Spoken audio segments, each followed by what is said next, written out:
Welcome to the Emergency Medicine Cases podcast. I'm your host, Dr. Anton Hellman, bringing you the brightest minds in emergency medicine from around the world. EM Cases is brought to you by SHREMI, the Schwartz-Reisman Emergency Medicine Institute. That's a nonprofit organization dedicated to improving EM care through high-quality research and education. The opinions expressed on this podcast are intended for information and education purposes only and should not be used to diagnose, treat, or prevent any medical condition, nor should they be used as a substitute for medical advice from a qualified practicing physician. First, just a quick word from our sponsor, Metricade, the experts in complex physician scheduling since 2012. I've been using Metricade's incredible scheduling system for more than a decade, and it's been a game changer for me and my colleagues. Shift work comes with its challenges, but Metricade helps minimize the drawbacks by ensuring fair distribution of shifts while integrating circadian rhythm-friendly recovery time into its methodology, preserving your precious sleep so that you can perform at your best. Go to metricade.com/emcases to see how Metricade can make your scheduling fair, improve your sleep, and your performance. That's metricade.com/emcases. In EM, there's a whole lot of attention paid to the diagnosis of pulmonary embolism. We've done multiple podcasts on when to suspect PE and how to work it up, but once we've made the diagnosis, our job is not done. We need to know how to risk stratify these patients and how to manage them so they don't go down that dreaded RV failure spiral of death thing. So here's the problem. The optimal approach to risk stratification and management of the intermediate risk pulmonary embolism patient is not known. So those are the ones who aren't in shock but aren't well enough to go home on an oral anticoagulant. Intermediate risk pulmonary embolism patients, this middle group, as you'll hear, is a highly heterogeneous group, with some of these patients just needing an oral anticoagulant or low molecular weight heparin, and others requiring lytics or embolectomy. So why is this a problem? Well, it's partly because the evidence for various treatments is not robust enough yet. It's also, at least in part, because it's unclear how to risk stratify these patients. The various risk scores aren't that great for this group of patients in the acute setting. The indications for lytics in this group and the dosing is controversial, and it's difficult to predict which of these intermediate risk patients will head towards the PE spiral of death and which of these patients will end up with significant long-term complications like severe pulmonary hypertension, for example. And this intermediate group is really important because short-term mortality can be as high as 5 to 15%. Then there's the high-risk pulmonary embolism group. This group is also quite heterogeneous, ranging from the patient with a persistent systolic BP under 90 and otherwise looking pretty good, to peri-arrest, to full cardiac arrest. And in this group, we need to be nuanced about how we oxygenate and ventilate, how we support the blood pressure, how we relieve the pressure off that right ventricle, how we prevent and treat acidosis, and how we decide who gets lytics stat, whether we run an infusion or a bolus of the lytic, who goes to IR, who goes for surgical embolectomy, and who needs ECMO. And when it comes to lytics, we don't seem to be as gung-ho about them as we might for, say, occlusion MI. In fact, only 1 in 3 patients with high-risk PE who are eligible for lysis actually get it. Plus, we aren't all lucky enough to have a dedicated pulmonary embolism response team or PERT available at a moment's notice to help make treatment decisions in intermediate high-risk and high-risk PE patients. So, to help us sort out all these challenges, it's my pleasure to have 3 fantastic educators who you've probably heard on EM Cases before or elsewhere. Lauren Westafer, who's published many papers on PE and gives fantastic PE talks like she did at the EM Cases Summit. She's also the host of the fantastic Foamcast podcast. Welcome, Dr. Westafer. Thanks, Anton. And Justin Morgenstern, you all know well from First 10 EM, EM Cases Journal Jam, and EM Quick Hits. Good to see you, Dr. Morgenstern. Good to be back with you again. All right. And an intensivist who trained in EM, who's been on many EM Cases main episodes before, Bourke Tillman.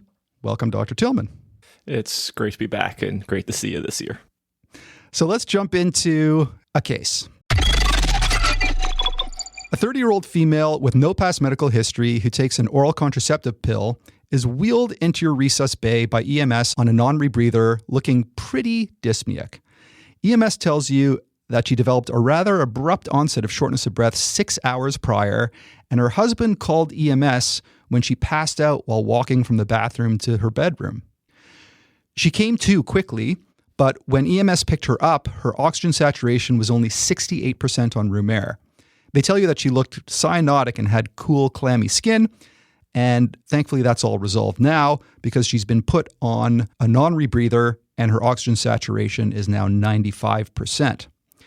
She denies chest pain, she denies fever or chills, she denies cough, she denies any calf swelling or pain or recent trauma, no recent demobilization, no family history of thromboembolic disease, and she's a non-smoker.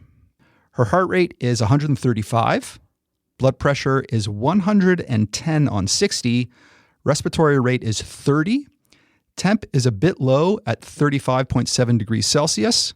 Then EMS hands you an ECG, which shows sinus tachycardia with an S1Q3T3, right axis deviation, and flip T's in the anterior leads with a slight bit of ST depression.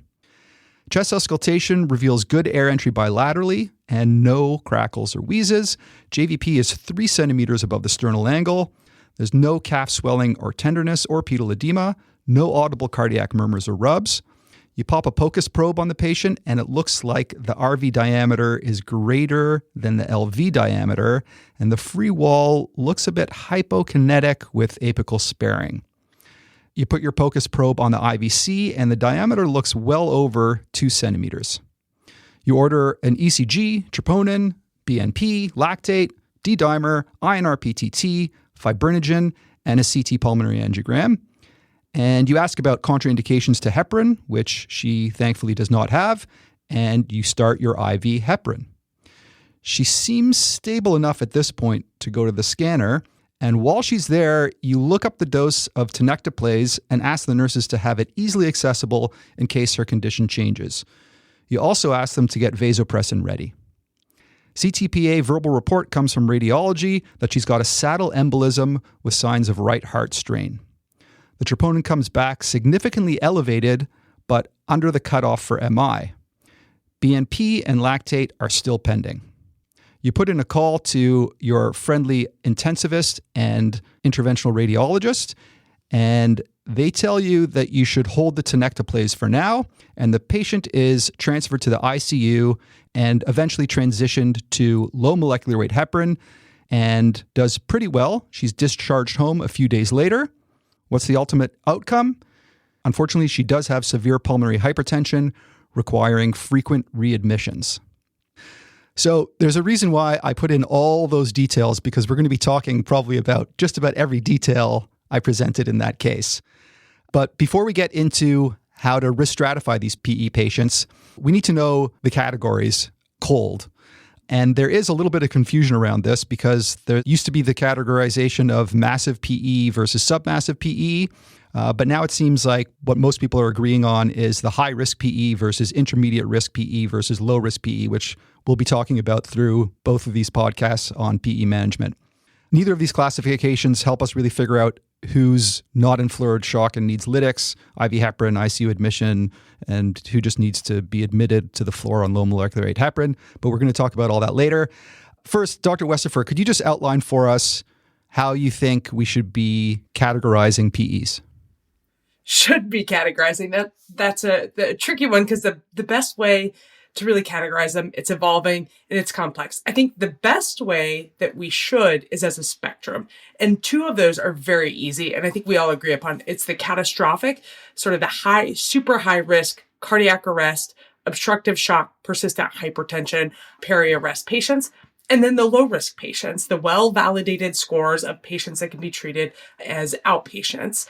Everything else is the spectrum, and the more things you have, the higher risk it is. Some people break that down into intermediate low and intermediate high risk per like the European Society of Cardiology schema.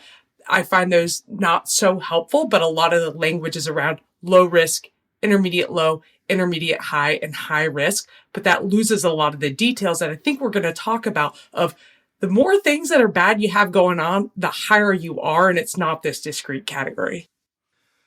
I couldn't have explained that better myself because that was actually a tough question. It sounded like an easy question, but that was very well handled. All right. So we've got the PE categories out of the way, and we'll talk about them more. Let's hone in on this intermediate PE, very heterogeneous group, and let's dive into the risk stratification. Now, just about everything we're going to talk about in this podcast will be better learned and understood if we understand the pathophysiology, especially for the high-risk features. So let's talk about what happens when there's a clot in the lung that leads to that spiral of death. So Dr. Tillman, how does a clot in a pulmonary artery lead to RV failure and LV failure and ischemia and shock and death? Like, just go through the pathophysiology for us, if you would. Sure. You know, pathophys is my favorite topic, so I'm so glad you've given me this question. When I think of pulmonary embolisms, what I'm really thinking of is the RV is pushing against a wall. So there's sort of two things going on. The RV has to work really hard, and the LV is not getting nearly as much fluid as it used to because there's a wall in the way. So if we think of what happens to the RV, it's pushing against this obstruction. The RV is not a very strong muscle, so it's actually going to dilate relatively easily. And as the RV dilates, there's going to be increased stress across the wall. Now you're trying to perfuse this wall that's stretched out. It's not going to perfuse very well. The RV, again, is a weaker muscle. It's going to bow. The septum of the RV is going to bow into the left ventricle. So now not only is the left ventricle maybe not getting as much fluid because this darn clot's created a wall, it actually can't fill as easily because this RV has ballooned into it. And those things all together, this RV that's not functioning well, this fluid that's not getting to this left ventricle that can't fill, is going to lead to your systemic blood pressure dropping. And now you have both a lower systolic and diastolic blood pressure. And as we all remember, the heart gets perfused during diastole. Well, now the heart's getting less blood flow to it, it's going to get less oxygenation, so it's going to become less happy, and now it's not going to pump as well or fill as well, so now the RV is not going to send as much fluid to the LV, which is what I said was the first problem, and it starts to just get worse and worse and worse as it moves forward. So that's why we sort of call this that spiral of death. And to make things even more challenging, in the disease of pulmonary embolism, we know that pulmonary vasculature is a reactive state. So as you get hypoxic, especially if your capillaries are hypoxic, they're going to constrict.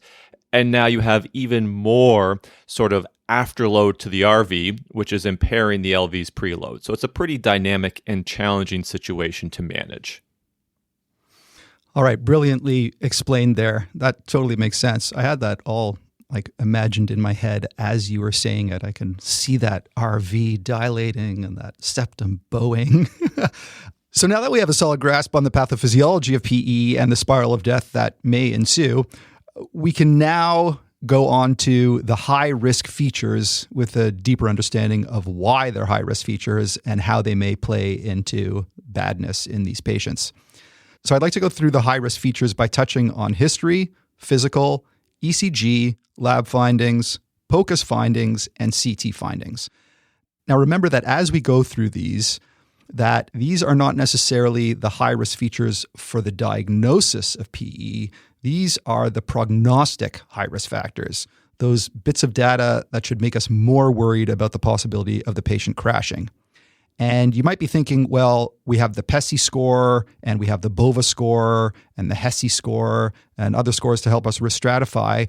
So why do we need to go through all the high-risk features individually? Well, it's because there are no risk scores designed specifically for predicting acute clinical outcomes like crashing in the ED or shortly after admission in patients with high risk or intermediate high risk PE. So we'll talk more about the risk scores in a bit, but essentially we need to go through a long list of high-risk features, collect all the data together, combine those with our gestalt, and then decide whether the patient needs lytics or the ICU or IR or surgery or what have you. So let's start with the history. Dr. Morgenstern, what are the high-risk features that we should look for in the patient's history that should make us worried that the patient who currently looks pretty stable might crash? Well, the bad news is that there isn't a simple answer. I think it's going to be the case for everything we talk about, physical, everything. There isn't just one thing that you're going to be able to hang your hat on. And Lauren already said this, that it's a spectrum. The more things, the worse. But the good news is All the high-risk features are just common sense and things that everybody listening is already using to build their clinical judgment about the patient. I think when I'm looking at a patient, the thing I put at the top of my list on history is timing. Timing really matters. If the symptoms have only been there for 3 hours, that's very different than a patient who's been slowly getting worse over 3 to 5 days. Their chance of crashing in the next 12 hours is just much higher than somebody who has had symptoms for a long time. So timing is probably the highest on my list. And then there's a few other things that we all think about. Syncope is on my list. It's a little bit complicated because it's not clear that it's an independent risk factor. The patients who syncopize and are high risk might also be tachycardic and hypotensive and all those things. And in fact, there is a little bit of data that if you have perfectly normal hemodynamics, syncope alone is not an independent risk factor. I'm not sure I believe all that data. For me, syncope, pre-syncope still get on my list to get my spidey sense up just a little bit at least. Comorbidities are interesting because they do put the patient at very high risk. The more comorbidities you have, the worse your outcomes are going to be. But I think they're going to be very, very different from everything else that we discuss. All the other high-risk factors, you talk about hemodynamics, whatever, they're all about things that we might consider escalating care. Whereas bad comorbidities like cancer actually might make us want to do the exact opposite. Even though cancer is associated with a high risk of mortality, it's not really the reason to jump into more aggressive care. So that's one of the reasons to break these things out independently rather than lump them together in a score later. Sorry, so just to clarify there, Dr. Morgenstern, in the PESI score, they do include cancer, chronic lung disease, and CHF. So just to clarify what you're saying that while they might predict say the 30-day mortality that the PESI is pretty good at predicting, in the acute setting to decide whether to escalate care or not, they're not of much use? Is that? Yeah, when we get to this section, me and Lauren might have like a full out fight. We enjoy having this conversation. We've published a good debate on this, or should come out soon. But I think one of the problems with all scores is that they tend to lump together variables that have very different likelihood ratios and mean very different things. And yeah, cancer puts you at high risk of mortality, but it's not a reason that I'm going to jump to thrombolytics. Whereas some of the other factors might push me more towards thrombolytics. So I think you need to think about these things individually rather than lumping together as a score. Fair enough. All right. Any other comments about what increases your spidey sense or makes you more worried that you think this is a high-risk patient who might need an escalation of care when it comes to the history?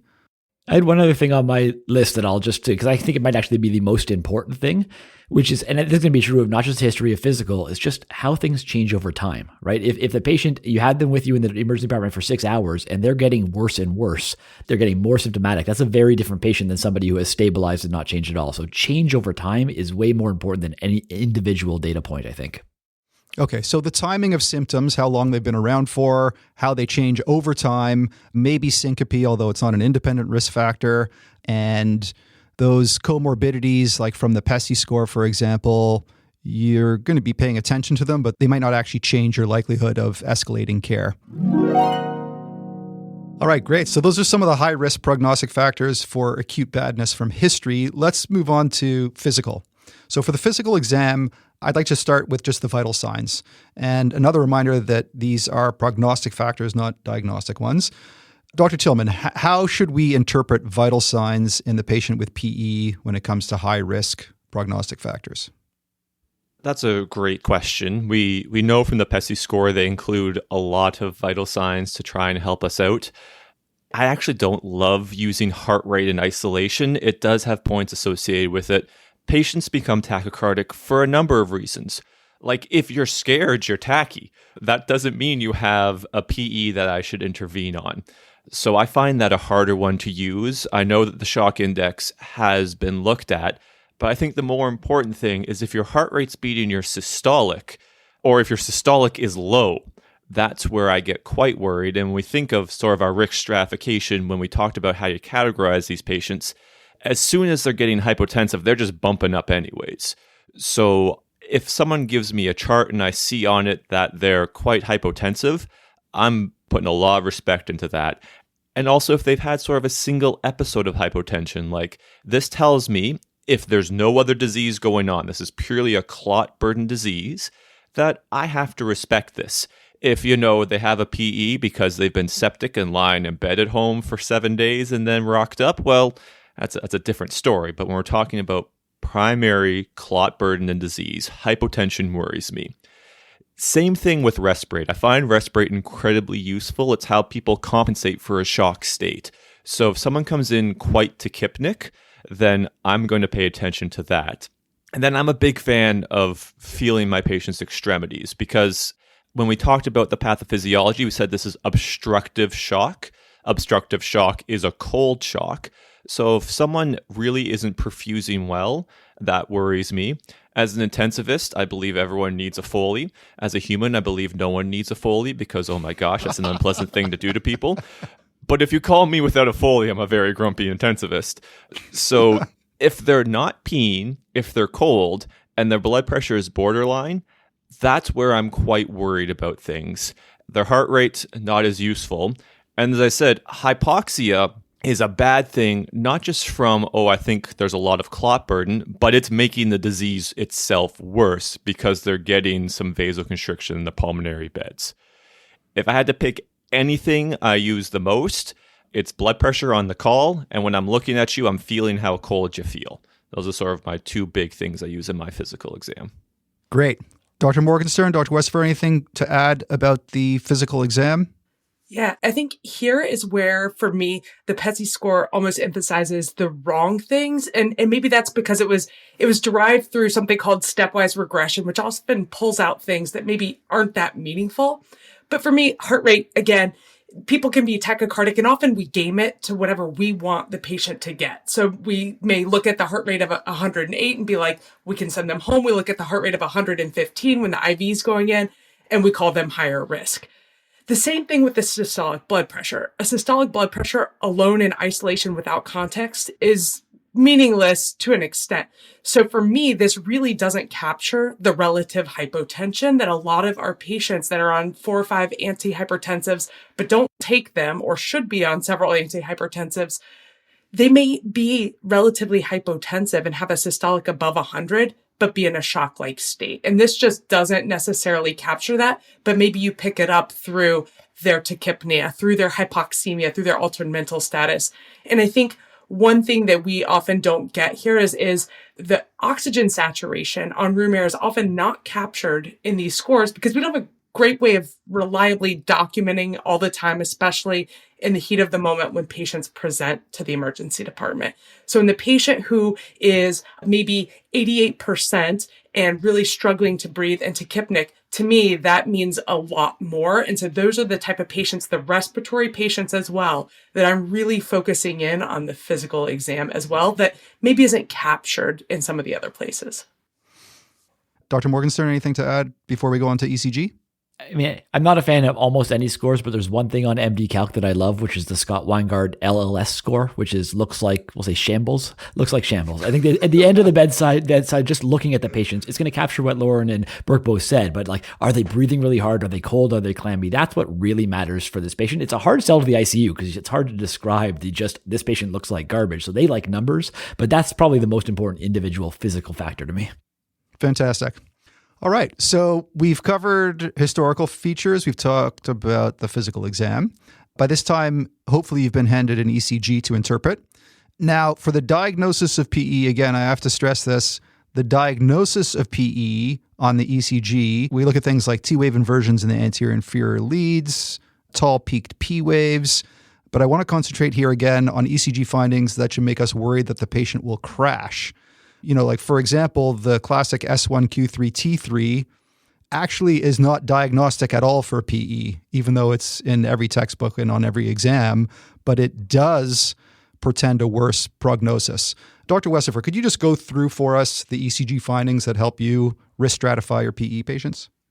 Yeah, I mean, it's all within the clinical context, but if the ECG is very much abnormal from any prior, or I see those deep T-wave inversions, AFib, if I see any sign of right heart strain, I'm beginning to worry a little bit more if it's new. If it's baseline, maybe not so much. And again, this is all within the context because alone, I'm not calling anybody about an EKG finding. I'm looking at it within the clinical context. But again, the theme here is anything that looks like it's stressing that right heart. So whether it's a new right bundle, whether it's AFib or some right axis deviation or that S1Q3T3, within the clinical context, if I see that and other markers, it pushes me into a slightly higher category. Fantastic. All right, so that's ECG. Let's move on to Pocus. I wanted to ask the three of you just how you incorporate Pocus into your risk stratification of PE patients. What do you actually do when you see a patient? Dr. Tillman already talked a little bit about RV septal bowing. There's things like the McConnell sign. There's all kinds of findings. What do you actually find useful? What do you look for if you've got a really sick patient and you just need to do an efficient Pocus exam? Dr. Tillman, let's start with you. So I am not an expert point of care ultrasonographer, and I'm using this really to help make some quick decisions. So the biggest thing for me is how big is this RV? And ideally, if I can find any previous documentation of their RV size in the past, because someone who has an acutely enlarged, so equal to or greater than the size of the LV on a good image, that's probably the most useful thing to me, just because I'm not great at looking at, are there certain areas that are hypokinetic? Exactly how bowed is that septum? I can tell you a very nice story while I look at the picture and try and convince you, but that's probably not the right way for me to do it. So for me, I'm comparing the RV and LV size. That's what I find most useful. And ideally understanding, is this an acute change? Great, nice and simple. And Dr. Morgenstern, any Pocus tips you can give us? Yeah, I mean, people are probably going to be sad because at one point I learned TAPC. I knew how to measure that. I knew how to measure an RV wall to know whether this is acute or chronic. I don't use any of them. And so I'm right with Dr. Tillman. I get a gross impression of the heart, normal, abnormal for the RV size. The one thing that I have found has helped me in the minority of cases, but just making sure I slide down and look at that IVC as well. Because if the IVC is small, it's not the PE. And it's a big stopping point where you're pretty convinced it's a PE and all of a sudden the IV is really small. This is not obstructive shock. And so it can help you as a quick part of that overall rush exam if you're doing a hypotensive exam. But just looking at the heart for me is just a gross examination of normal, abnormal chamber size, essentially. Okay. So is it safe enough to say for the non-expert Pocus person like me, like Dr. Tillman, that you just take a look at RV versus LV size? If the RV looks bigger, that's bad. And take a quick look at the IVC, and that's about it to help you risk stratify patients. Dr. Westafer, any comments on that? I would love to say yes, that is all you need to do. But for me, I think the ultrasound here is a cognitive pause. And maybe it's from seeing all of the cases where it's thought to be the PE, and then somebody has a bad outcome because it wasn't the PE, it was the missed, biventricular heart failure or something. So for me, it is the pause to really be, looking at the clot burden on the CT, sure, and being like, is it big enough that it could be causing this? But number two, if I put that on and I make sure I don't just focus on the RV, because I'm going to do some confirmation bias there. If I'm looking for it to be bigger, I'm just going to confirm it if that's what I think. So for me, I make myself look at the LV first. Is the LV really pumping or do I need to support that too? And then look at the RV. And then I also look at the atrium too to be like, is this potentially chronic and more chronic as well? And really this patient has a more chronic appearing picture with the PE. So for me, I use it to think about, is there something else going on? Is it just the RV I need to support or this obstructive shock? And then I do TAPC. I find that it's super easy and it helps me figure out, think about that systolic function and think about how well it's pumping. For me, I found that it's easy to do in most patients. Some patients you don't get a great view, but it was easy to learn and it helps me think about that just function as well. But for me, it's that, do I really think that this is the cause? And eyeballing the RV to LV isn't always so accurate. I want it to be much bigger. All right, fair enough. One of the ways to distinguish between intermediate high risk and intermediate low risk PEs is whether or not there is presence of both RV dysfunction and elevated biomarkers, or just one or the other. So I'll repeat that again because this is sort of a key point that's in a lot of the guidelines. So one way to distinguish between intermediate high risk and intermediate low risk PEs is whether or not there's the presence of both RV dysfunction and elevated biomarkers, or just one or the other. So biomarkers are important, at least according to the guidelines. There are 4 lab tests I'd like to discuss. There's troponin, BNP, lactate, and dimer. the degree of elevation of all four of these are thought to be associated in one way or another with increased short-term mortality. Let's start with troponin. Dr. Morgenstern, how do you suggest we use elevated troponin in our risk stratifying patients for PE?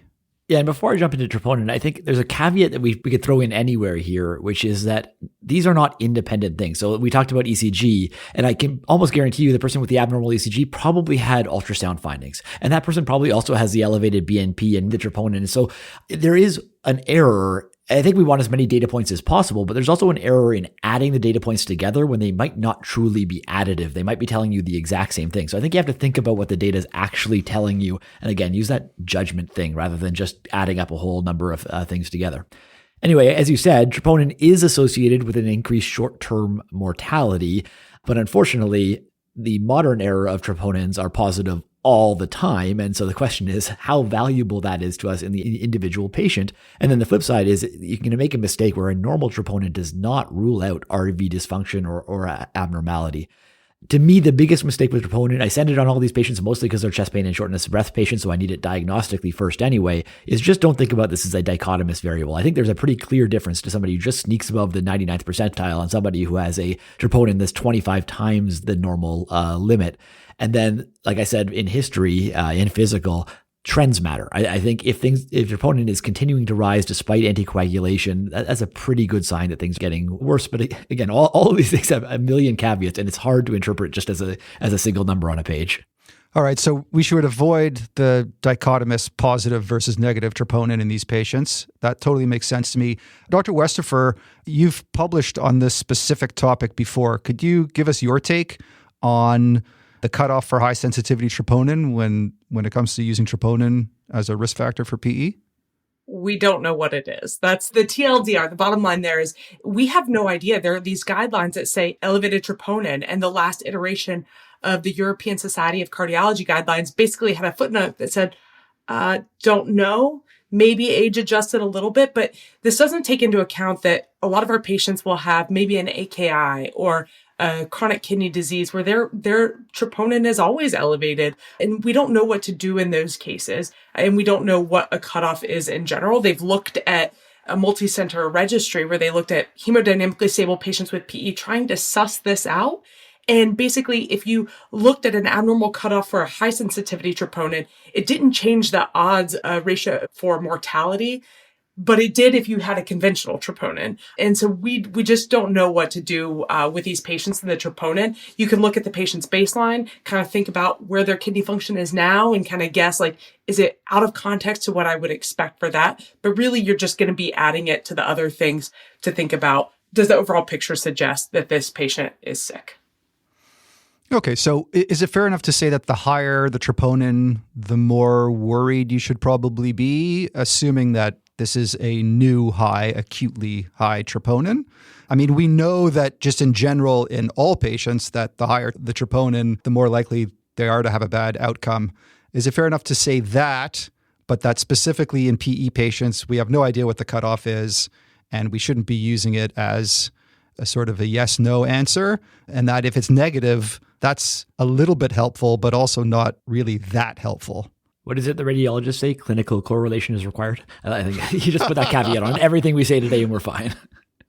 Yeah, I think that, again, the context is often we're not thinking about the acute congestive heart failure that's new, the CKD, the acute kidney injury from dehydration and sepsis, all the things that go along. So yes, if it is solely due to the PE, their renal function is at baseline and it's newly elevated and you have a prior to compare it to, sure, I do suspect that does increase risk, particularly maybe if you're trending it and you see it suddenly jump as the patient's symptoms jump, that is likely to pretend that the patient is getting worse.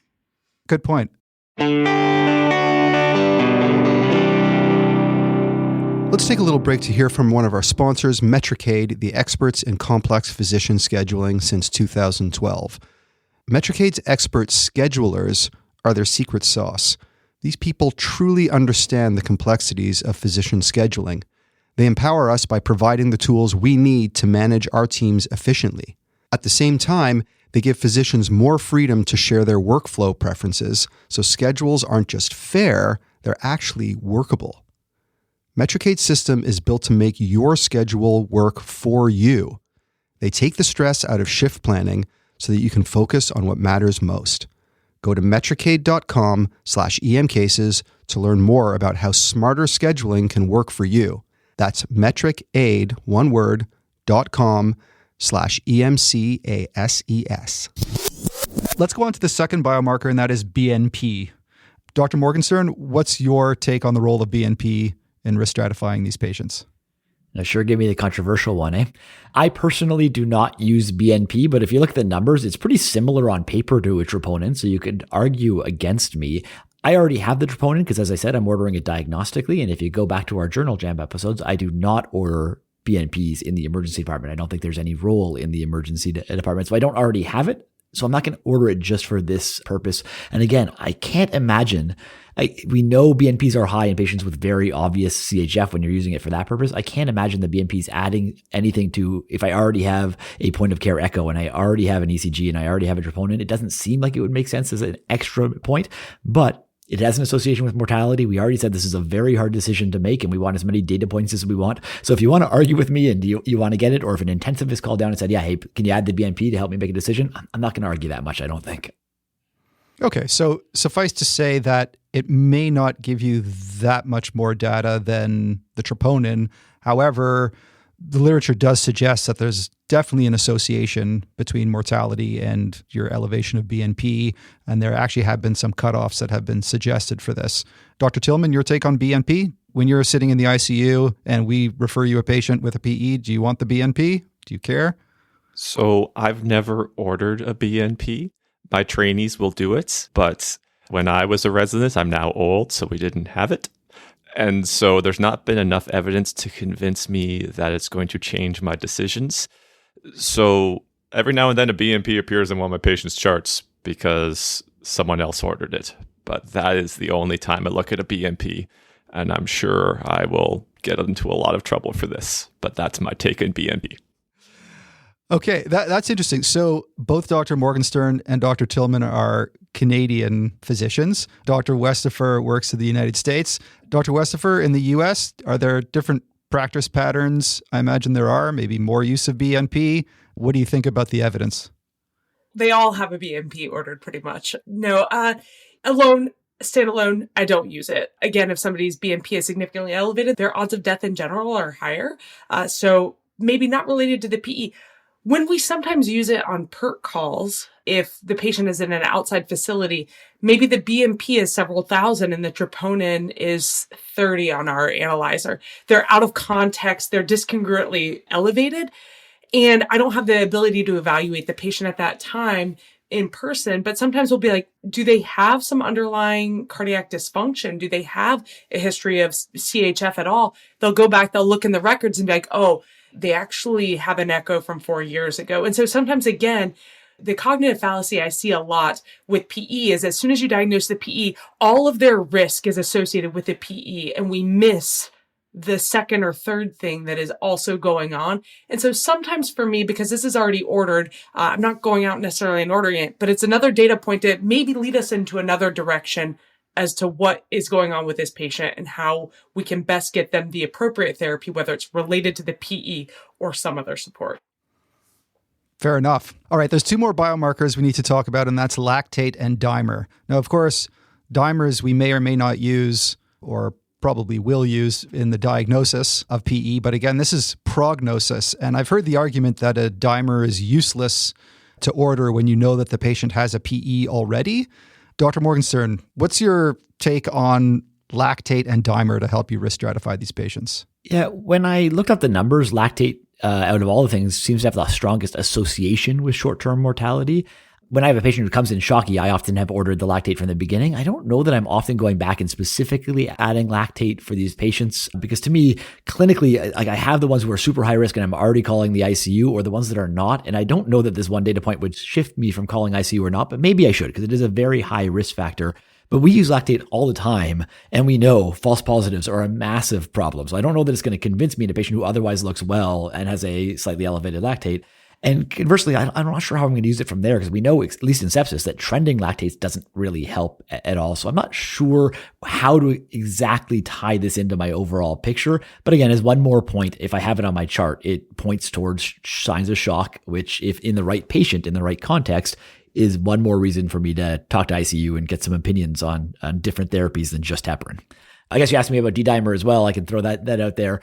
I'm going to have it on the chart essentially always, even when I'm sending the patient straight to CTPA because they're high risk. I have been told by my thrombosis specialist that they want to see it because they trended over time for something that I don't understand, but they ask me to do it. And so I'm perfectly fine for that.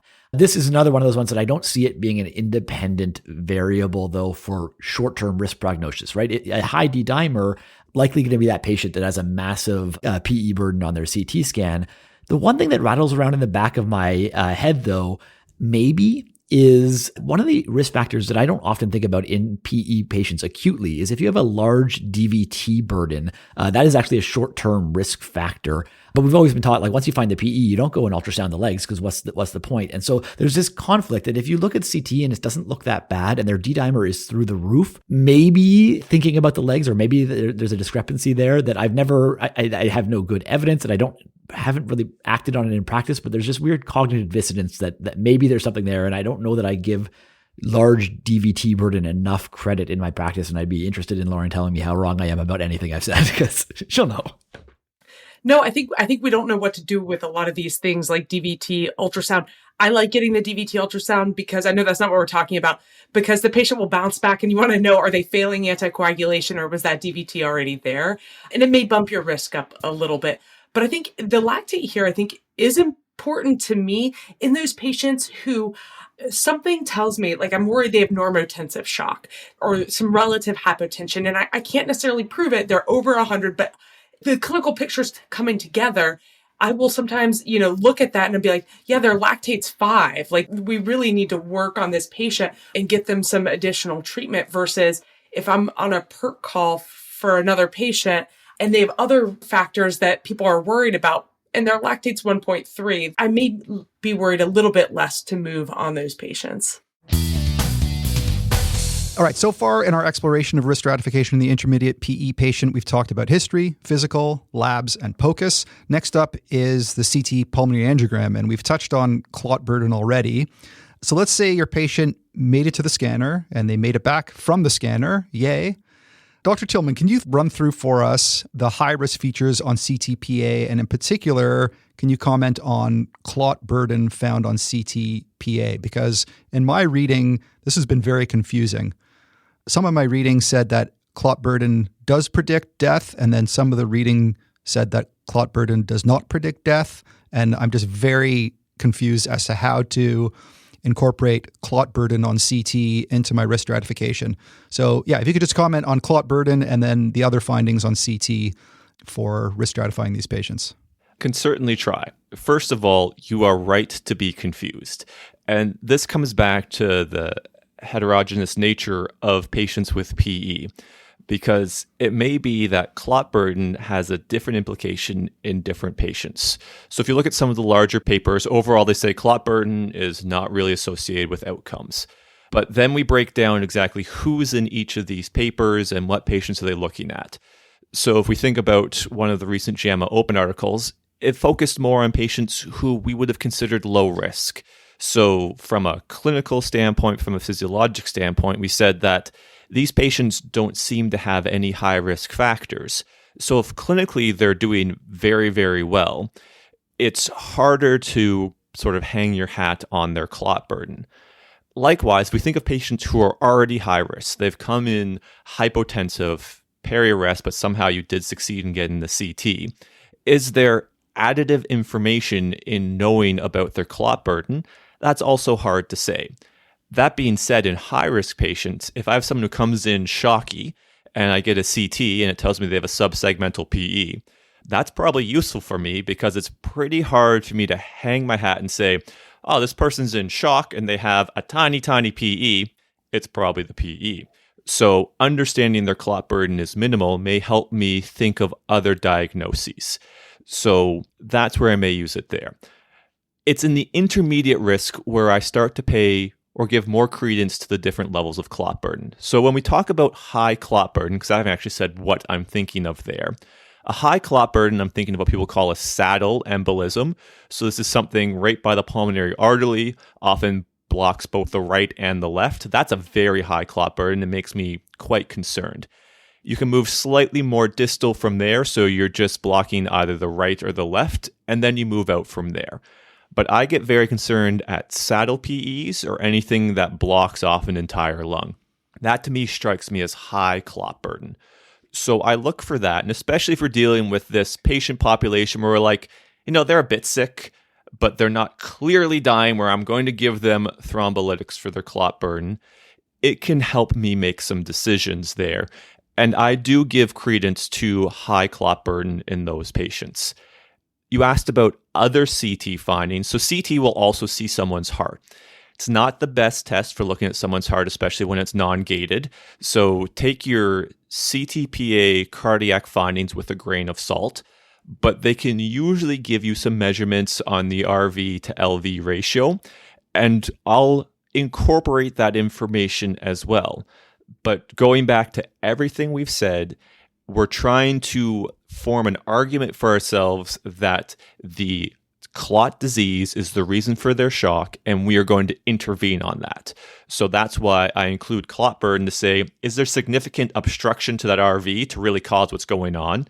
I look at their heart on the CT and the point of care ultrasound to say, has the heart responded in such a way that I think the clot burden is in real time causing cardiac dysfunction that could cause this shock? So in isolation, it's just another data point, but I'm trying to put this all together. I do give respect to a saddle PE or a main artery PE that's taking out an entire lung. I hope that's a bit less confusing, but the data is hard to interpret, and I don't blame people for being confused. Anything to add there with regard to CT findings, clot burden, etc.? CT findings, yes, because there's one thing that wasn't heavily emphasized here that I see it's a mistake made all the time, and that's relying upon that CTA finding, as you alluded to, for RV strain. Often our radiologists have been trained, meets criteria for RV strain. And there's this great study from MGH where they performed echoes on people and they looked at their CT findings, and CTPA for RV strain was 4% specific.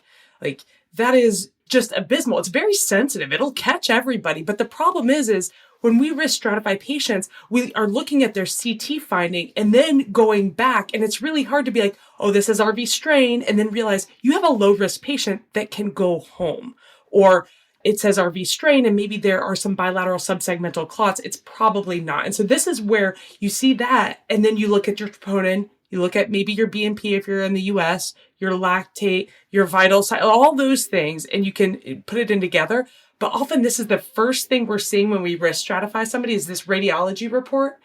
And it's one of the most important parts for risk stratification because you need to toss out the RV strain component. You need to look at the clot burden and see, is this explaining the patient's symptoms? They came in with right-sided chest pain and they have a left upper lobe artifact versus actual PE.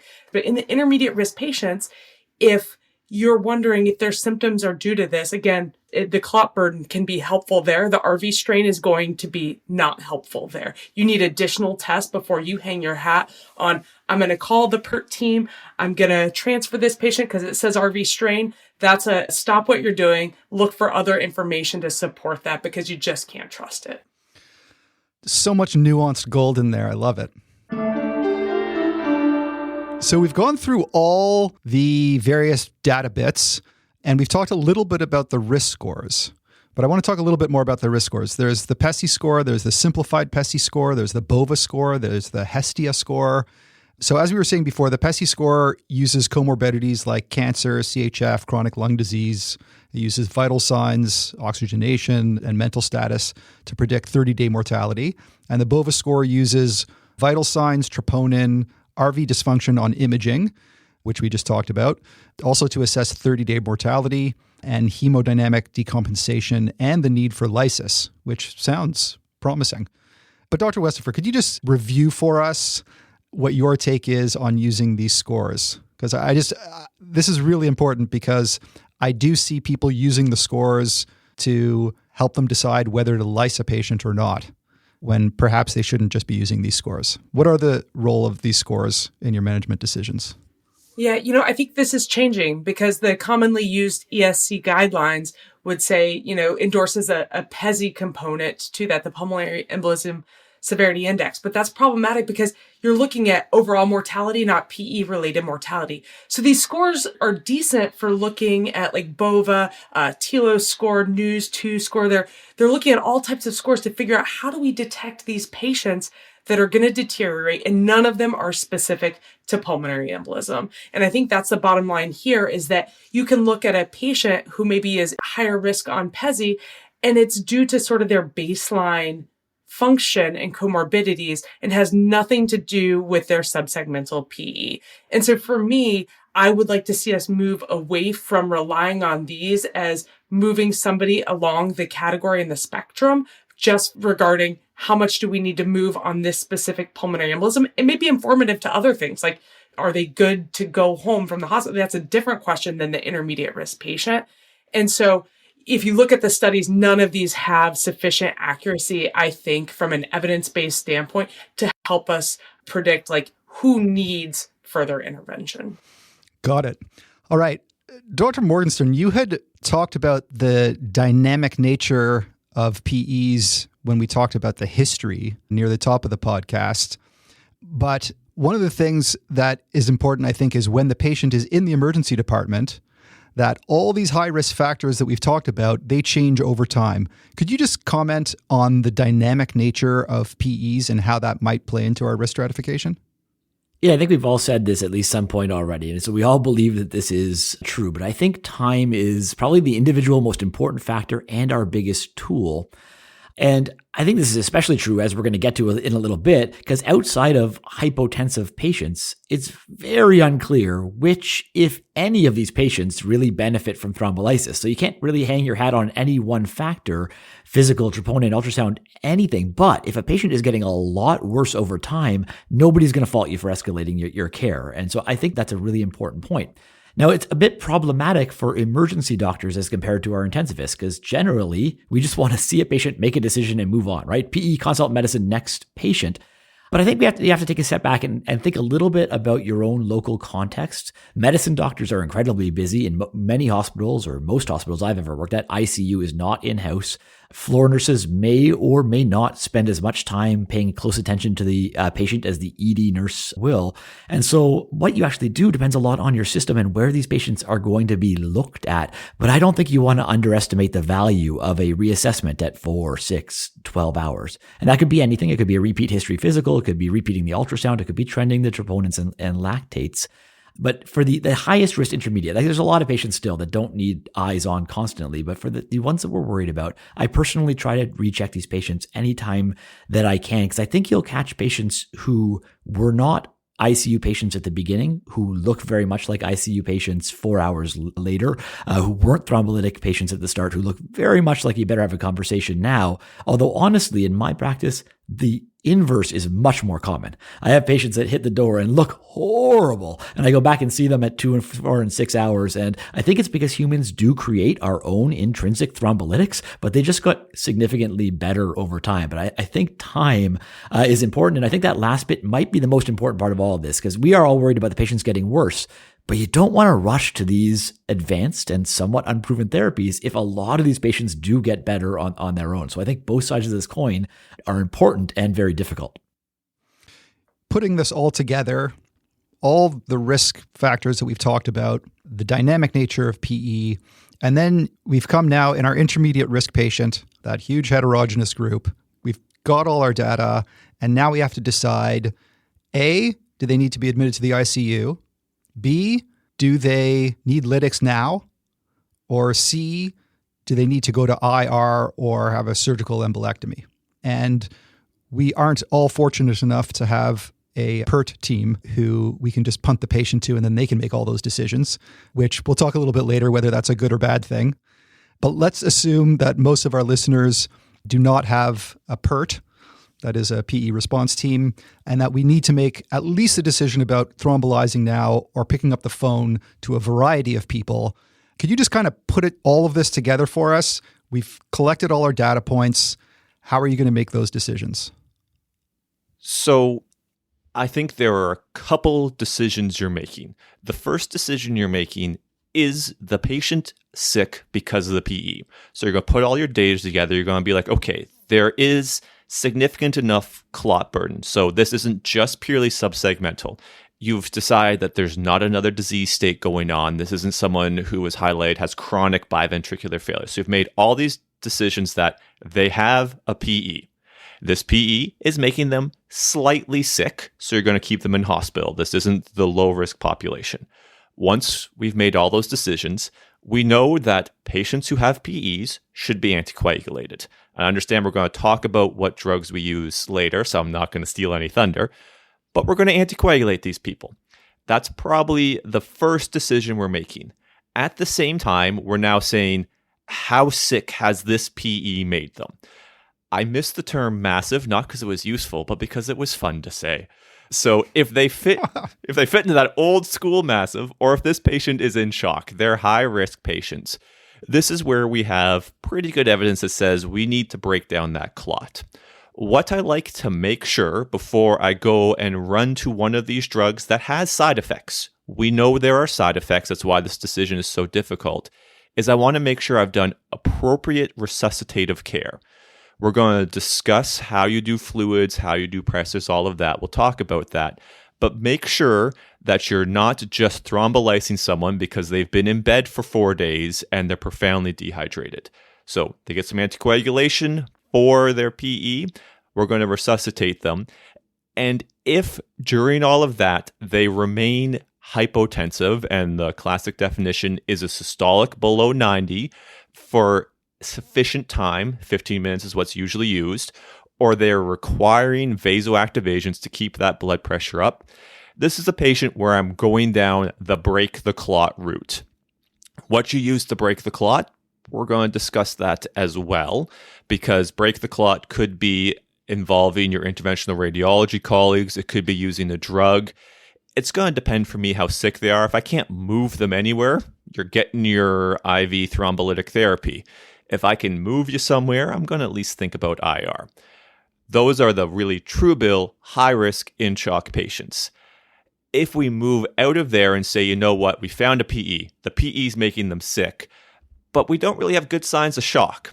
Their lactate's not high, they're not that cold, but you're looking at the CT and they have some significant burden, I think it's important to have a good conversation with whoever in your hospital owns the disease of PE.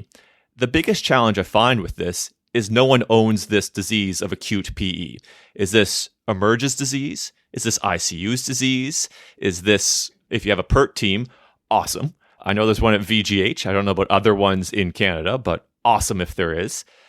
So this is where you have time, and I think Justin highlighted this so nicely. In these patients who have clot, who are not acutely getting sicker and aren't already in shock, you have time to get all this additional information to see how they respond to their therapies, to involve other people to help make this decision, but also highlighting who is really leading this.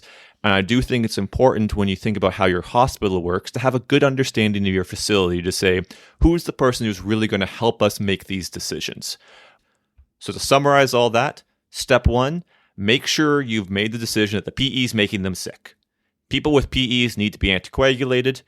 If they're really sick, so they have ongoing shock, break down that clot, and we'll talk more about thrombolytics versus interventional radiology. If they're not really sick, you got some time, get some information, and involve some colleagues to help make the best decision that you can make and discuss with your patients about why you're making the recommendations you're making. Fantastic. Now we can dive into all these details. I'm very excited now. So the first thing is that decision to thrombolize or not. And again, now we're talking about the intermediate risk patient. So just as a little background, the guidelines generally say the high-risk patients, yes, thrombolize. The intermediate risk patients do not thrombolize unless they're intermediate high risk. So again, it's a little bit confusing. If they're intermediate high risk, then maybe we should thrombolize. So let's get into this. And I think a good way to get into this is to go through the evidence and also think about the risk benefit. So first, Dr. Morgenstern, can you review for us how you think about the risk benefit when it comes to thrombolysis of the intermediate high risk PE patient? Yeah, so starting on the benefit side, I think there still is a question about whether there is any benefit, although I think there are some hints that in the right patient there might be. But let's talk about this in just sort of broad benefit and risk terms. I'll just try to summarize it here. If people are interested in the more journal jam style, I will have full write-ups on every individual paper over on First NEM, and we'll probably have it in our write-up here as well.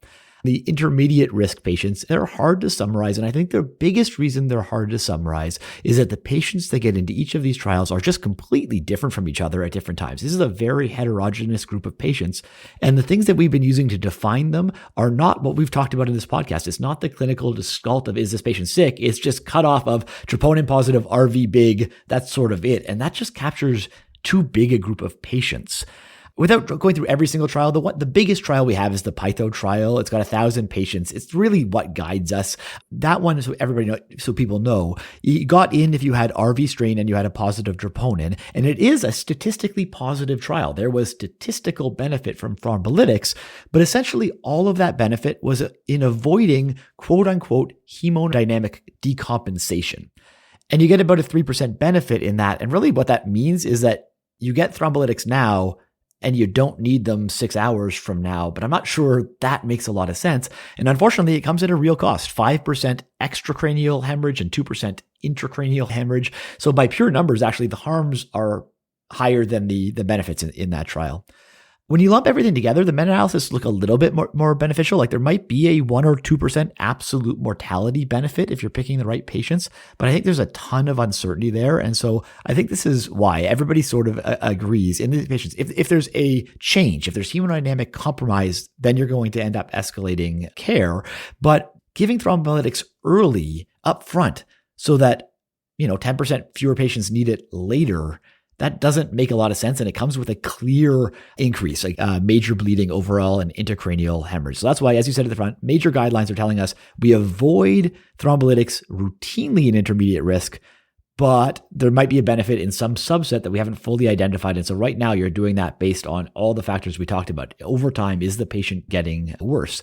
And then, of course, that's only the benefit. The flip side is there is clear harm here. And how do you risk stratify the actual risk of bleeding and the risk of harm? And I'll tell you, I'm not very good at this, and I don't do this very often. And so a PE response team member of the presenters might help us a little bit better. I just personally, like the practical thing I do is pull out a memory aid. And I've been a big fan of MCRIT's algorithm. He breaks them down with some risk factors I can read on high risk, intermediate risk, and lower risk. And it tells me when I should consider something like a surgical approach, when I should consider lytics. And it's just nice to have a checklist to be like, oh yeah, this patient is high risk of bleeding. This patient is low risk of bleeding. And we can put that in the show notes, but other people might have a better risk, a stratification for bleeding approach.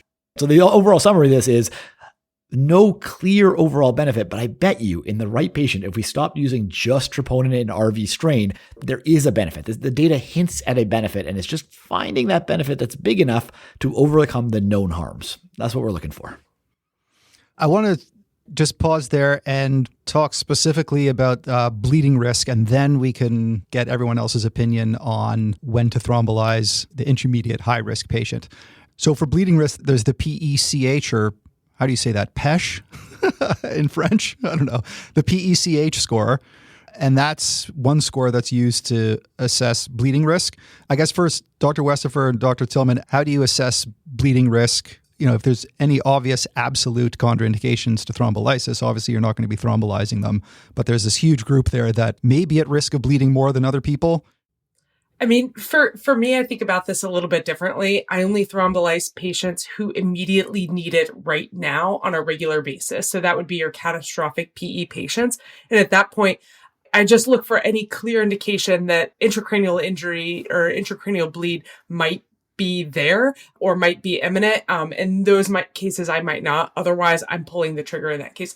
Every other patient, I'm like kind of meticulously combing and to make sure, because that risk benefit ratio can be very narrow if you're not correctly selecting your patients. So if you're older, I'm going to be significantly less likely. And there's no binary cutoff, 66, 65, like as researchers, we create these scores based on these discrete variables, and that's not how life works. That's not how the human body works. And so, if you're 88, probably not going to do it. 66, more likely. But it's not one thing about like being 65 years old. And so it just has to do with their comorbidities and their overall clinical picture. But I really think much harder about it in sort of a comprehensive way and kind of have the time to look things up in those intermediate cases where for whatever reason, I don't have access to other things that might support that patient from a PE support standpoint. Fair enough. And Dr. Tillman, how do you assess bleeding risk? I mean, I think so far it seems like there is a small subset of patients that you might pull the trigger on in the intermediate PE for thrombolysis, but you're going to do it very carefully and slowly. And that if they really have any higher bleeding risk than the average person, then that might really stop you from lysing them. So I'm very similar to Lauren here. Like there for sure is a bleeding risk. And so if I'm going to present that risk to a patient, I really need to be clear that there's going to be a benefit that is commensurate or greater than that risk. So what that means for me in the vast majority of my patients who have a intermediate risk PE, who I think needs that PE broken up, is I'm speaking with interventional radiology. The trials are not great, and we're going to talk about them, but given the lower systemic dose of thrombolytic they're going to receive, that's the pathway that I go down, understanding that these patients have time for that conversation. Because the other challenge I have with any bleeding risk score is you can estimate the on average bleeding risk for a patient, but the patient either bleeds or they don't. Like we can say, it's likely, it's unlikely, but they either are or they are not going to bleed. And we want to be pretty clear when we speak with our patients that them taking that risk is going to give them some significant benefit. And so if I have time, I tend to involve IR.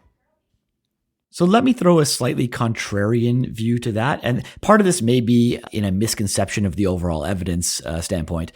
From an EBM standpoint, I think this is the part of the podcast where I could probably get the most dogmatic. Like the trials of these catheter devices are about as bad as evidence-based medicine gets. They're all run by the companies that sell them, and they have no comparison groups, like literally no comparison group. And they look at not only disease-oriented, not patient-oriented outcomes. So I don't think you can have any evidence reason to go by a catheter approach. But I think that isn't actually my bigger point. I'm actually don't care about the trials. I think there's a misconception about how they should be used. On a pure theoretical reason, I do not think that there's any reason you would think that a catheter would work better in PE than intravenous. It's not like cardiac or cerebral circulation, where only a small percentage of the circulating blood volume goes through the artery of interest. Pulmonary arteries receive 100% of the circulating volume. There's just no reason to get a catheter through an invasive procedure close to the PE when all the blood given through a peripheral IV is going through the lungs. They get 100% of the circulating blood volume every single time. So I see absolutely no on paper theoretical reason that they would even work in the first place. So the argument that you're making, Dr. Tillman, is that we could use a lower dose, but that's just because they happen to have used a lower dose. But why not just use the lower dose IV? If you're really concerned about the patient, I see no reason not to just use the low dose through a peripheral IV and avoid the invasive procedure that is completely unproven at this point. So personally, I would not be pushing for an invasive catheter. I don't think there's any proof that they help. I think they add a lot of cost and complexity and potential harm to the patient. And I don't think there's any reason to think that they would be better on just a biologic, physiologic reason. Again, that's about as dogmatic as I can get in this episode. Let's give Dr. Tillman a chance to rebut Dr. Morgenstern's well-thought-out argument there. It's a good one. And then I have a sense that Dr. Westafer might have like the final say on this one. So we'll give the guys a chance to battle it out, and then Dr. Westafer might give us like the take-home. Go for it, Dr. Tillman. So I will say I agree with a lot of what Justin says. I don't think this is going to be as exciting an argument as we would like. The trials are not great. In no way would I argue that these are high-quality RCTs. There are a couple of statements that are challenging. One, if I'm giving thrombolytics for this intermediate risk patient, I do use a lower dose. outside of Moffitt, there's not actually a trial of using a lower dose. So if we're going EBM based, like there's not a whole lot of evidence to say that we can use a lower dose. The argument that all the blood flow goes through the pulmonary circulation, yes, but it gets split between two lungs. So always hard to say that a clot that is not directly above the outlet is going to get all of the medication. And when we think of all of our other severe thromboembolic diseases, our evidence has consistently shown that going through a catheter-directed intervention seems to be the better way to do it. I agree, we're extrapolating to different diseases. And then the actual dose of thrombolytics you will use during these catheter-based procedures can be profoundly low, like 2 milligrams. And when we look at our half-dose lytics, like it's still a significantly higher dose. So I'm not saying that it's better in the sense that we remove more clot. No idea. The reason that I explore this is, do I potentially decrease the overall risks? And sort of more relevant to me, do I decrease the risk of intracranial bleeding? Most of the other risks we can treat. We can't really treat a ruptured pulmonary artery very well, so that's for sure an important safety event to look for. But there's lots of harms that come from all our interventions that we can intervene on. As of yet, we don't have a way to fix dead brain. I wish we did. That's like half of my research focus, but we still haven't fixed it. So anything that helps decrease the risk of someone's brain, I'm interested in. But I'm also very open to the idea that, pharmacy or technology has sponsored these trials. These trials are expensive. Even when we look at Peerless, which at least compares two arms, but both of them are catheter arms, like the benefit is decreasing ICU utilization, which is just depends on how your system works. Like that's not a patient relevant outcome. So really, my whole reason for thinking about this is I want less people to bleed into their brains, because for individuals, hemorrhagic stroke is a catastrophic outcome. All right, Dr. Westafer, you'll get the final say on this debate. For those intermediate high-risk PE patients who you feel need more than just an anticoagulant, how are you going to make the decision to send them to IR or thrombolyze them? If they are in that cusp where their hemodynamics are compromised and they have such a clot that needs intervention, I will go and look at the clot. And if it is centrally located, at our center, we do mechanical thrombectomy. And so there, it's a very quick procedure. It doesn't require indwelling catheter, nothing dripping. And the risk of bleed is very low. So particularly in somebody who has a long-term risk of bleed or an elevated risk of bleed, say brain metastasis or something, but has a very large clot burden, I don't expose them to that risk of thrombolysis. Because the thing is we don't know what we're doing with thrombolysis in PE. We don't know the right dose, right? You're looking at 8 patients who, we just gave full dose alteplase to. We don't quite know. And it does open up that risk of significant bleeding. I think that there are some ongoing trials that are, now that we have devices, right? The first step is you have to get devices to market, and how that's done is controversial, and I have no industry funding, and I aim to keep it that way.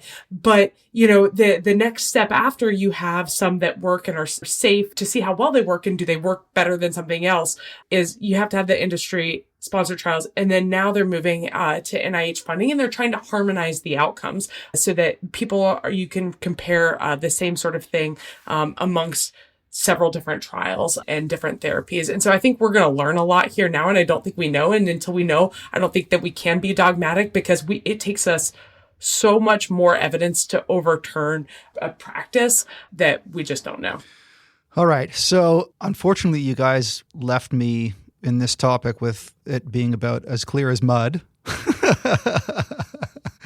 which is to say, I think really the bottom line is you need to get your people together in your hospital who take care of PEs and get everyone together and discuss, and then discuss with the patient and their family as well.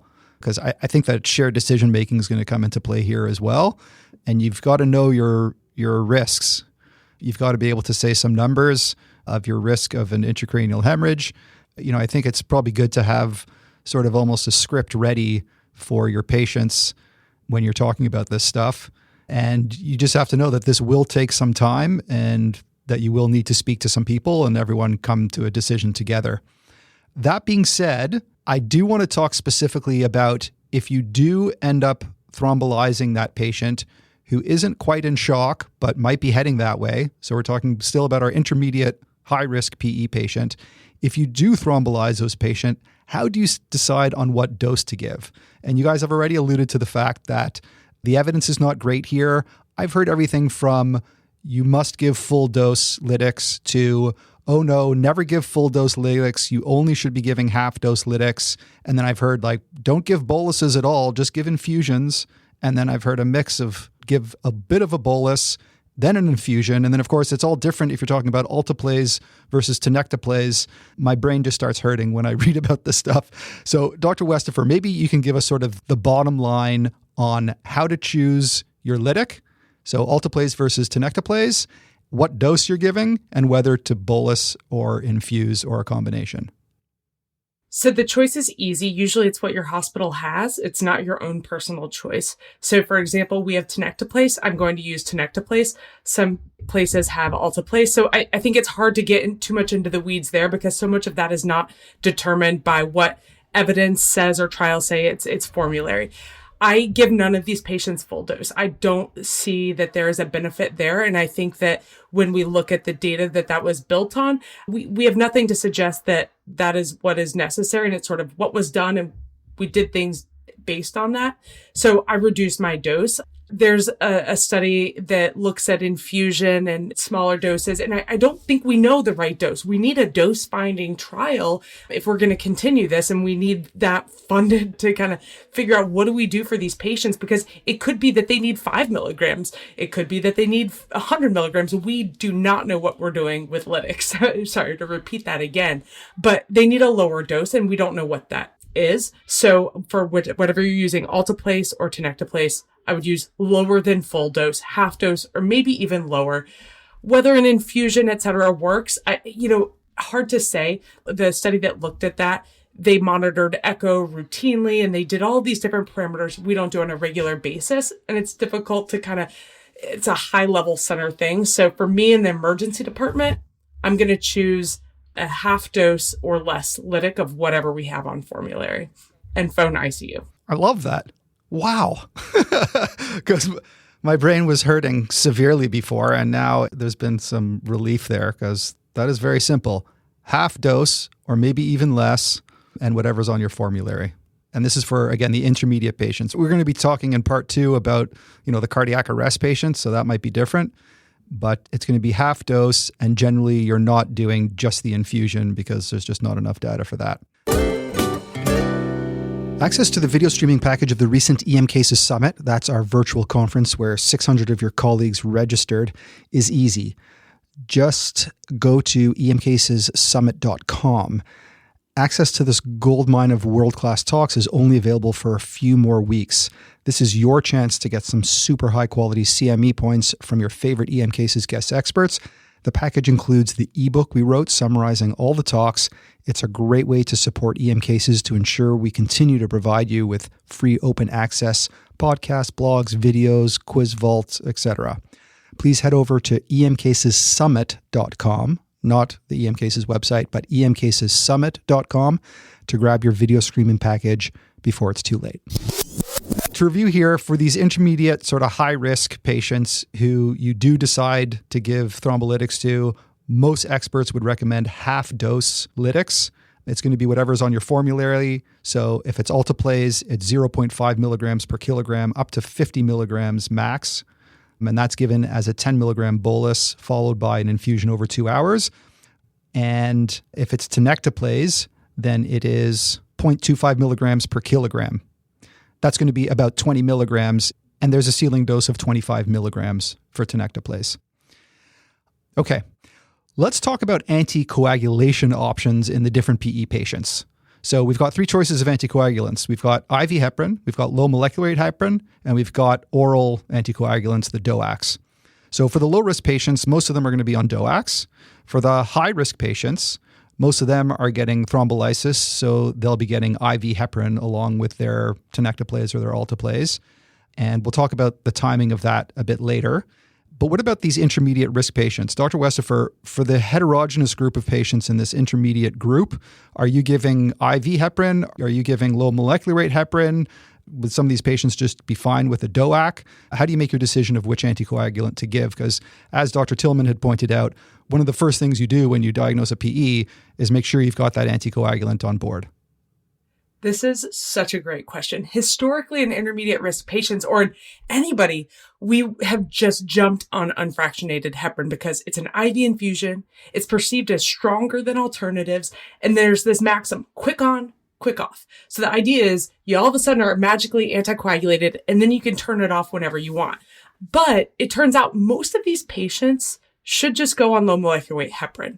It's associated with less risk of bleeding and equivalent outcomes. But the other thing is from a patient-centered standpoint, so maybe, less bleeding, et cetera, but you're not tied up to a pole with an infusion. You have fewer lab draws because of the pharmacokinetics of unfractionated heparin. They're so unpredictable that very few patients are actually within that target range, which is why you get the risk of bleeding, or they're actually subtherapeutic and you wanted them anticoagulated to get go. There are a few caveats there. So the patients who are intermediate or even higher risk, so some of those not catastrophic PE patients, but the ones definitely going to IR or interventional cardiology for thrombectomy or something, is they can be on low molecular weight heparin. They, in fact, have to be anticoagulated usually to go to get their thrombectomy. And low molecular weight heparin is fine there. But if they're hypotensive, they may have impaired absorption. So those patients, you're going to want to put on unfractionated heparin. Same thing if they're going to go for another surgical procedure or are actively bleeding. Maybe they have a GI hemorrhage and they have a PE. In those cases, you are going to want the unfractionated heparin in case they do need an invasive surgical procedure. So I just want to clarify there. You said that a patient who's going to IR or getting mechanical thrombectomy, those patients can go on low molecular weight heparin because for pretty much every other procedural thing where a specialist is going in there and doing something to a blood vessel, they always want IV heparin, it seems to me at least. So you're suggesting that low molecular weight heparin is fine for those patients going for an interventional procedure for their PE? That is correct. They need to be anticoagulated. And historically, interventional cardiology has done a lot of these procedures. And it's sort of this inherited practice of in the left heart, it's a higher pressure system and they use unfractionated heparin. And that kind of carried over. We're interested in this because a lot of places have moved more towards being low molecular weight dominant due to some of those other features. It's more predictable in a lot of circumstances, in a lot of patient populations, barring those couple caveats I mentioned. And so we asked this at the PERC Consortium conference this year to a room full of essentially interventionalists. Who here would be uncomfortable taking a patient who got low molecular weight heparin for thrombectomy? And there were 0 hands that were raised. Everyone was perfectly comfortable. And in fact, more people are leaning towards doing a low molecular weight heparin dominant sort of get-go for patients going to IR. We have a PERT team. We do mechanical thrombectomy. We preferentially use low molecular weight heparin. Wow, that's a game changer. And what about those patients that are intermediate risk? Let's say you give them low molecular weight heparin, but then they, as we've talked about, the dynamic changes can happen. Then suddenly they're in high risk and they're in shock. And then you need to thrombolize them. In that case, you've repeated Jeff Klein's top coat trial almost exclusively, in which he looked at intermediate risk patients. But if they were on unfractionated heparin, they actually swapped over to low molecular weight heparin and then gave the thrombolytic, the tenecteplase at that time. So you can still, giving low molecular weight heparin, people, when we studied this, people were like, well, I'm afraid, what if they decompensate? This was the big thing. What if somebody else thinks? And low molecular weight heparin is not a contraindication to either thrombolytics or catheter-directed intervention. There may be other reasons it's not the best choice for that patient. Recently, I had a patient with a very large PE and a very large pneumothorax who ultimately needed an invasive procedure for that, not just a pigtail. So in that case, we gave the patient unfractionated heparin so that they could get the other procedures done. And so there are cases, it's not all or nothing, but overall, we need to move away from unfractionated heparin, and we've held on to these myths and this dogma because it's what we were trained to do, because it's what we did, because it's what we had back in the 70s and 80s and 90s, and we need to move away from that. Wow, that's a massive game changer. Holy smokes.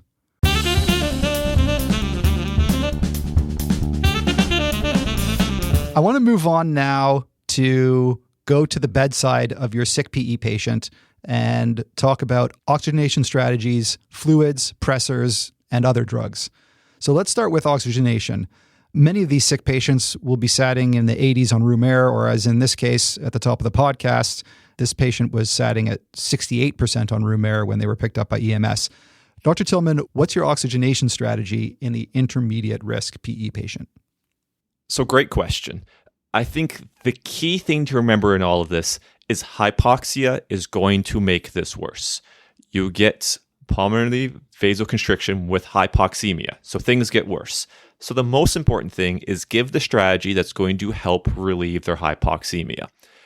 I'm a fan of high-flow nasal cannula. I think the evidence is coming more and more out in our de novo respiratory failure patients that there is a role for high-flow nasal cannula. So in someone who's hypoxemic, who needs more than 2 to 5 liters through their nasal prongs to actually maintain a normal saturation, I'm going to switch to high-flow nasal cannula. So that's often step one for me. The harder question is, what do you do in the patient who does not respond to high-flow nasal cannula? So they have persistent hypoxemia despite having a good trial of high-flow nasal cannula. And there are many things we need to be thinking about because their hypoxia is not purely just how much oxygen is going in. This is the VQ mismatch underlying this. So while you're doing the supportive care, you're probably going to need to be doing some form of treatment for their clot burden. But the other question is, are there reasons why they have significant atelectasis? So you're dealing with someone who has a large chest wall, who has some pulmonary edema on top of this. So although sort of the general statement is avoid positive pressure because this can be a preload dependent state and the RV is going to be unhappy, hypoxemia is bad. It makes things worse. So I will, in certain cases, start using non-invasive ventilation. But the question I ask myself before putting someone on a mask, or if you're fancy enough to have a helmet, before initiating any of those therapies, is there a reason why this patient needs some positive pressure? So do they have a large chest wall? Do they have fluid in their lungs? Is there something where giving them positive pressure is directly going to treat this? If it's not, then I use high-flow nasal cannula and I treat the underlying clot. So that's my initial oxygenation approach in these patients who have higher risk, so intermediate high or high-risk PEs. Brilliant. So general principle that positive pressure is going to worsen RV hemodynamics. However, if there's another good reason that their oxygenation is low, like pulmonary edema, for example, then you might actually go to non-invasive positive pressure ventilation. And I'm assuming keeping the PEEP as low as possible to keep their oxygenation normal. All right, so that's oxygenation. We'll talk about intubation and all of that in part 2 with the really sick PE patient. I want to talk now about fluids. So generally speaking, we should at least theoretically try to avoid giving crystalloid in patients with PE, again, because we don't want to load up that RV even more than it's loaded up. Dr. Morgenstern, can you sort of circle back to our discussion on pathophysiology and explain why we should minimize giving fluid boluses in PE, especially in our patients whose IVC is well over 2 centimeters on Pocus? And then tell us what your general fluid strategy is for PE patients, these intermediate risk PE patients. Yeah, before the pathophysiology, the recommendation is to avoid IV fluids, but no one's going to fault you, right? If you have somebody who's got low blood pressure and giving some fluids initially before you know what's going on, that's perfectly fine. As we've already said a number of times, PE is often not there in isolation. And so if the patient's been in bed for 4 days and they develop the PE because of the flu and not moving around or whatever, there might be a role for IV fluids. So this is not a clear contraindication. This isn't assess the patient, but we do overuse IV fluids all the time. And this is one of the worst possible times to do that. Dr. Tillman gave a better explanation than I possibly can, but you got to remember, dumping fluids in have nowhere to go. They hit that wall. There's an obstruction. And so where do the fluids get stuck? They just get stuck in the RV, and the RV stretches. And then you get tricuspid regurgitation because the tricuspid valve's been pulled apart, and the septum bows into the left ventricle, and the left ventricle can't work properly. And now you have decreased cardiac output, which means you have cardiac ischemia, and everything gets worse and worse and worse. So dumping more fluids not only fluids are not the solution to the PE. It's not going to make obstructive shock any better. So not only is it a bad plan, but it actually has a significant potential of making things worse if the hypotension is entirely from the PE. And that's the hard part. This is not going to be easy if there's a chance that patients are fluid down to begin with. And so I think it's very, very reasonable to cautiously give some small fluid boluses as you begin the resuscitation. What you don't want to have, and this might come up again when we get into things like acidosis, is ongoing unnecessary fluid. You don't want to have a bicarb drip for no reason. A lot of extra fluid is not a great idea in these patients. So be cautious about fluids, but if you really think there's a chance the patient might need it, 250 cc's at a time, constant reassessments is always the way to go with fluids in critical care. And I would do that here as well, just knowing that there's a big chance I could make the patient worse. Great. Yeah. On the flip side of fluids, I was surprised when I was preparing for this podcast that there actually might be a role for furosemide in some patients with PE. Could you just run through for us the evidence, if there is much of it, and when or ever if you would give furosemide in a PE patient? Yeah, personally, I have never reached for it as of yet. It does make some theoretical sense, I do suppose. And there is the one RCT that you mentioned, but it's a tiny RCT, and the outcomes, they looked at BNP level changes. Like, that's all they looked at. So I'm not all that impressed by that one trial. And obviously, it's a little bit outside of standard care. And so if a patient drops their blood pressure right after you give them a big dose of furosemide, it doesn't necessarily look all that great on you. I think it's good to know that it's out there. I think if intensivists ask me to try this, it's good to know that they aren't completely out of their mind, or at least they're not out of their mind just because of this one decision. I can't speak to their mindset otherwise, but it's not something that I'm probably pulling the trigger on myself, unless the one time I can think about doing it is if I made a big mistake and I thought this was sepsis and I dumped 3 liters into the patient like an idiot and they are getting actively worse aggressively in front of me. Maybe I could see it's almost like a flumazenil. I'm correcting my own problem, perhaps, but it's never going to come up. Correcting iatrogenic harm, though, is I think the only one that I could make some sense of it in my head, I suppose. All right. So furosemide has been studied in PE. The one RCT isn't a great one because it's just looking at BNP, but furosemide is not out of the question in PE. You might consider it, especially if patients have concomitant pulmonary edema, for example. All right. Before we hear our final thoughts on intermediate risk PE from our 3 guest experts, from the time of this podcast publication, there's only 1 week to the EMU conference in Toronto. That's North York General Hospital's Emergency Medicine Update Conference, the legendary in-person conference, April 9th to 11th. There's tons of hands-on procedural stuff, Pocus workshops, great talks and symposiums, amazing lunch included, and pre-conference courses, and lots more. It's not too late to register at emuupdate.ca, so I hope to see you all there in person. We've covered a lot of ground on this complicated and controversial topic. Any final words of wisdom before we wrap up and lay out our plan for part 2 of this podcast series? Despite the fact that we've been recording for hours now and everything we said seems like it's really complicated with a ton of gray area, I actually don't think that this is all that complex. If the patient's hypotensive, they get lytics. For everybody else, there's not really a proven benefit. And so if you just continued with your current practice of starting basic anticoagulation, low molecular weight, and admitting, you'd probably be okay. But most of us don't want to be just okay. Most of us want to be better than okay. And so that's why we focus in on the heterogeneity of these intermediate risk patients, look at reassessments, use your clinical judgment to just think, is this patient really sick? Are they getting worse? And if they are, then you're going to make some phone calls and ask for your ICU or your PE response team or whoever you have to help you make some decisions about whether this patient warrants one of these more advanced therapies. It's not that complicated for all the talking that we've done on the topic.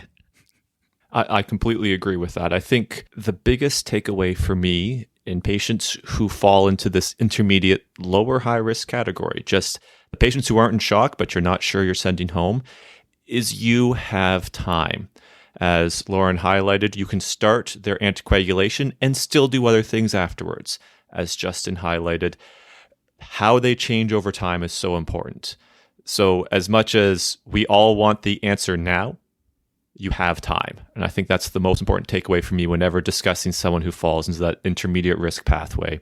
You got time, use the time.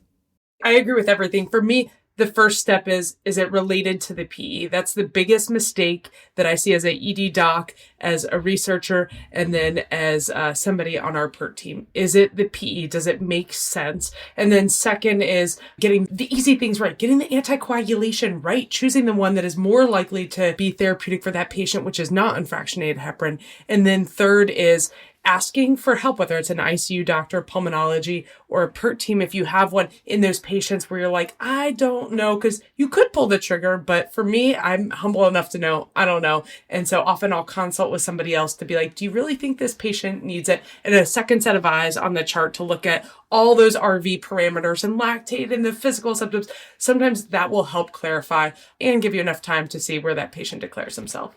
Fantastic. All right. Well, that about wraps it up for part one of our two-part series on management of PE. I hope you have a deeper understanding of what's happening physiologically to your PE patients, how to risk stratify them better, and how to decide which intermediate PE patients need an escalation of treatment beyond low molecular weight heparin. Thanks so much, Dr. Westafer, Morgenstern, and Tillman, for your brilliant insights into this challenging condition. Looking forward to part two when we talk about high-risk PE management, from those that are a bit shocky to those that are in cardiac arrest. And there's lots of controversy there too. Like, should we be giving milrinone, for example? Should we be giving nitric oxide or nitroglycerin? Should we be correcting acidosis with bicarb? Who should go for surgical embolectomy? Which thrombolytic should we use and at what dose? And lots more. So until next time, my brilliant friends, take it easy. Great to chat with you. Take care, Anton.